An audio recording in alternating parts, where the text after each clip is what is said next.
Bismillahirrahmanirrahim. Assalamualaikum warahmatullahi wabarakatuh. Perkenalkan, saya Ramadhani Dwi Astuti dari program studi PBA Angkatan 23. NIM 880042023051. Baik, di sini saya akan menjelaskan sedikit tentang isi proposal. Nah, judulnya yaitu efektivitas metode istimak dalam meningkatkan keterampilan menyimak mufradat bahasa Arab siswa kelas 5 MI Samsul Rashid Majang. Nah, adapun latar belakangnya yaitu bahasa Arab merupakan salah satu bahasa internasional yang memiliki kedudukan penting dalam dunia pendidikan Islam. Pembelajaran bahasa Arab di madrasah ibtidaiyah tidak hanya bertujuan agar peserta didik mau membaca dan menulis, tetapi juga agar mereka mampu berkomunikasi secara aktif, memahami teks-teks sederhana, serta menumbuhkan kecintaan terhadap bahasa Al-Quran. Dalam proses pembelajaran bahasa Arab, terdapat 4 keterampilan.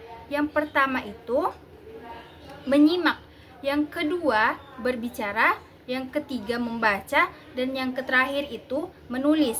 Nah, keempat keterampilan ini saling berkaitan dan menjadi satu kesatuan yang utuh dalam mencapai tujuan pembelajaran bahasa Arab. Nah, dari keempat keterampilan tersebut, keterampilan menyimak merupakan keterampilan yang menjadi dasar bagi penguasa keterampilan berbahasa lainnya.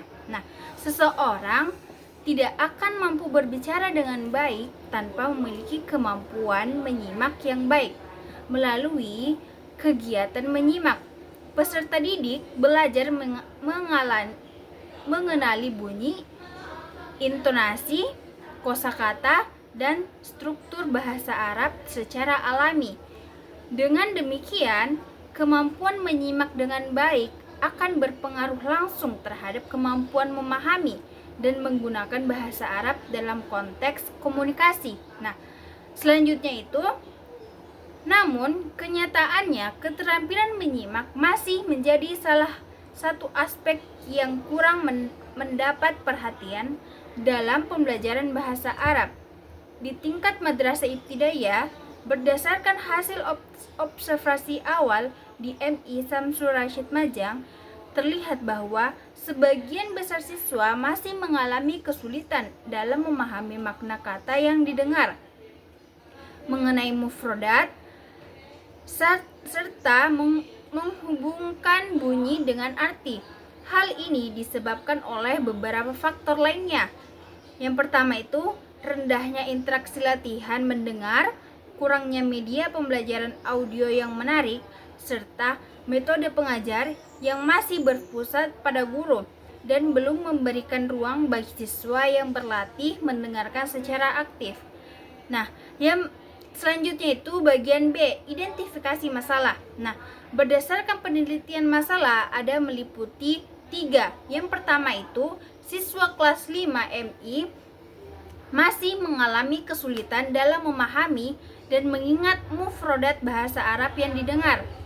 Yang kedua itu, kegiatan pembelajaran bahasa Arab masih didominasi metode konvensional yang kurang melibatkan keterampilan menyimak aktif.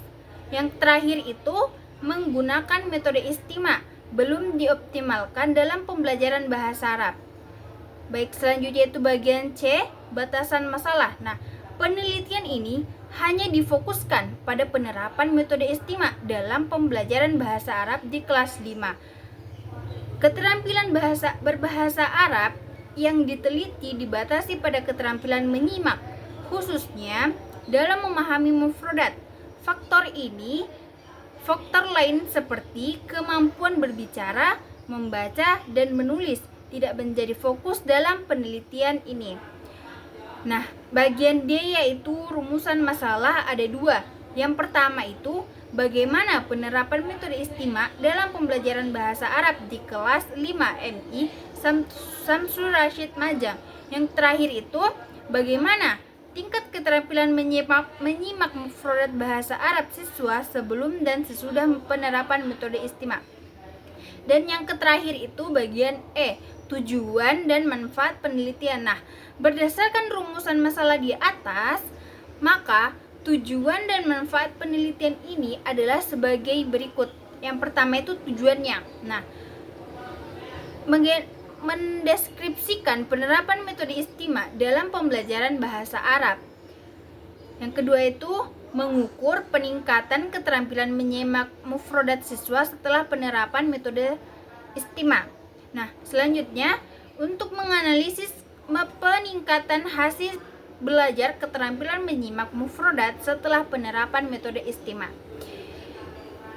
Yang terakhir itu untuk mengetahui tanggapan atau respon siswa terhadap pengguna metode istimewa dalam pembelajaran bahasa Arab. Nah, bagian kedua itu yaitu manfaat. Nah, manfaatnya di sini ada dua. Yang pertama itu manfaat teoritis. Nah, menambah kajian ilmiah dalam bidang pembelajaran bahasa Arab, khususnya dalam penerapan metode istimewa untuk meningkatkan keterampilan menyimak mufrodat. Nah, yang kedua itu manfaat praktis.